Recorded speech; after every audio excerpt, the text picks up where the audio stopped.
What's up, everybody? Welcome back to The Haunted Beard. Thank you for joining me today. Well, I got to watch one of the films that was on my to-watch list for 2023 last night called Cobweb, and have some thoughts about it. Just wanted to give you a little bit of a review here, so here we go. Let's do it. Cobweb tells the story of an 8-year-old boy named Peter who tries to investigate the mysterious knocking noises that are coming from the inside of his walls, thinking that it might be a dark secret that his parents are keeping hidden from him. I'm going to keep the first part of this review spoiler-free, and then we'll probably touch on some spoilers towards the end of the video here. But first and foremost, I think the best thing about this film is just the atmosphere. It was directed by Samuel Bodin, I believe is his name, and he did, I think it was a series for Netflix called Marianne. I haven't seen it, but I've heard good things, and I'm a little more inclined to check it out now. I think he's a really talented director. The atmosphere in this is really solid, and it's a pretty small scope film. A good amount of it takes place inside this house, and he is able to just kind of pull a lot of good atmosphere just through the shot selection and the lighting setups in the house. There's just some really good usage of lighting and shadows, and I love the way he lights a lot of the scenes, just with some of the lamps casting these kind of overhead shadows throughout the hallways and stuff like that.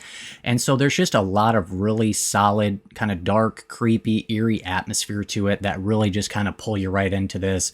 It's just a really strong element to the film. Another highlight for me is the performance by the young kid who plays Peter. His name's Woody Norman. He does a pretty good job, and typically child actors are pretty hit or miss for me, and especially when you have, in this situation, I mean, he pretty much carries the weight of the entire film. I mean, he is the center focus of the movie. I think he shows a pretty good range of emotion. He creates a sympathetic character. He's kind of this loner, and he's this sort of quiet, introverted kid, gets bullied at school, and doesn't even really have a normal, safe home environment. And so you kind of immediately are attached to this kid. You're rooting for him, you care for him, kind of thing. And I think the performance by the young kid, he does a pretty good job.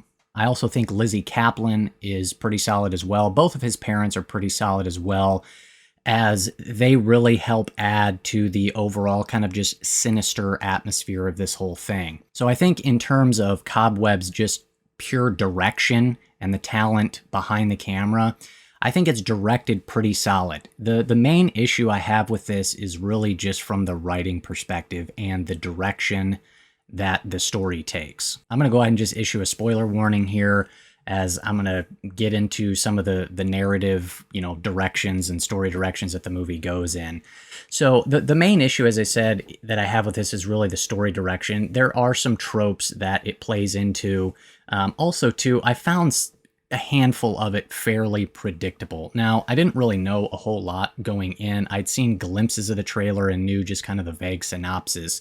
And obviously, you kind of know right from the get-go that there's something going on with his parents. I will give the film some credit. I do think it provides one genuine kind of surprising moment.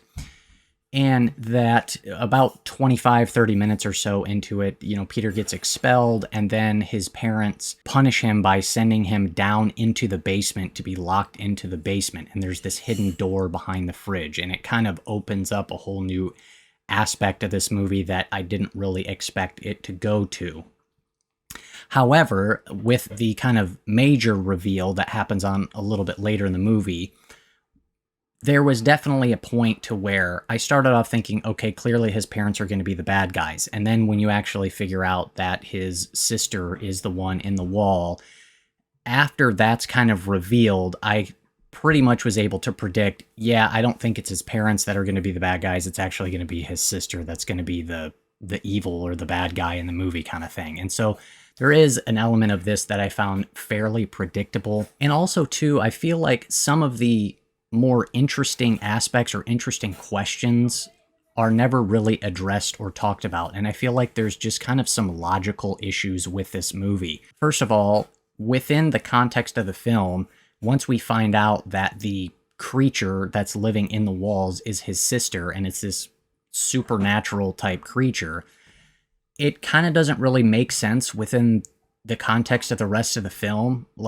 None of that is really ever addressed. We're just kind of supposed to accept it, that Peter's parents, I guess, gave birth to this creature. And it's also kind of weird to me that they were able to actually keep this creature locked up in the walls. And it just seems like with all the terror and horror that unfolds with her killing and attacking the kids later on in the movie who come over, it seems like it wouldn't be too hard for her to just break through a wall and get out.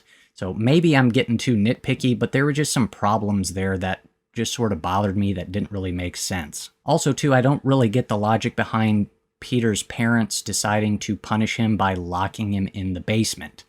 I don't really get the logic behind that decision. They were upset with him because he got expelled from school, but like, the whole thing is like, okay, you think that they're bad people and it makes sense in the moment, but then you realize they're not necessarily bad people. They just have this horrible secret that they're trying to cover up. But then why did they put him in the basement? That seems like something horrible parents would do. So I don't really get the logic behind that decision.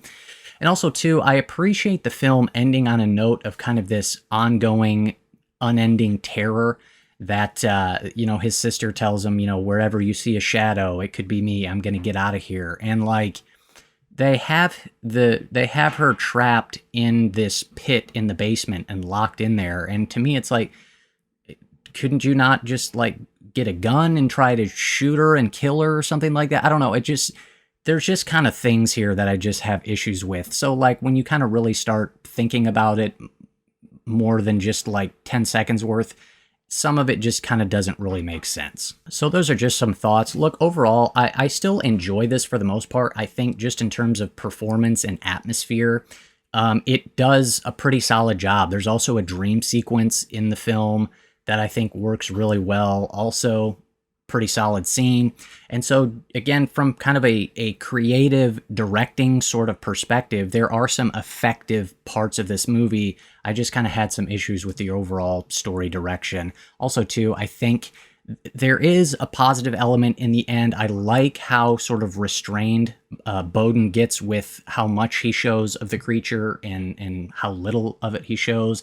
There's a couple spots towards the very end where it gets a little CGI to where it kind of loses some of its effectiveness. So anyways, again, those are just my thoughts. Overall, I would still recommend it. I still did have a decent enough time. I'm going to give Cobweb, I'm going to go 6 out of 10 for Cobweb. So those are my thoughts. Hit me up, though, down below. Let me know your thoughts and opinions on this movie. Would love to hear from you. That is all I got, and you know the drill. Just like always, hit that red subscribe button. It's all horror and thriller movie content coming at you here. I'll see you next time on The Haunted Beard.